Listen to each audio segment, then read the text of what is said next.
Mamemfa Erastus de nto so ma. Ne tie de obi kokan. Ne yire di ne picture ato. Ena brantie no ekotro bibi ewo ne yire photo ase. Ewo ne se. Ni kunu Erastus ye dey. O say nsu. O ye galamsey. O ye na dwuma.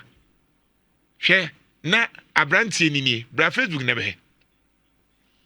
Wode omunsu di sansem hunu na omunfo mo adin o. Ni di o use o Facebook here chop you. Chop you. That's all the ba ayima ate say ayi phone na betimi aka. Aben wa ha phone. Chop you. Or say advise your husband if you want him to be with you and your kids. Abranti ni muhunu baby ana mon report in my police. Ya guso hwe no. Ya report to my police. Or you should chop you. Ewo Facebook. And na crowd your system yetimi track you. Enti wo catch Erastus Asare or koni Facebook ko catch and say onto ni kunu fo. Say opese ni kunu otena se ehu ne ma onto ni kunu fo.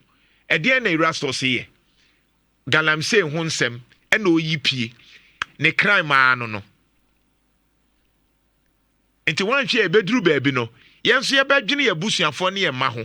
Enti sa wo bie radio na open na janto obi anka na obi aye din because obi adwene ne ho. Because yenye na ye ne sa ne ye bambo kura swa. Yenye a ye se ye boa Ghana no. Yenye bambo swa. Ye kun ye be kun free ye be oh na den sa ne ye kun free bibia nsi ye kun free no ani ye bambo swa.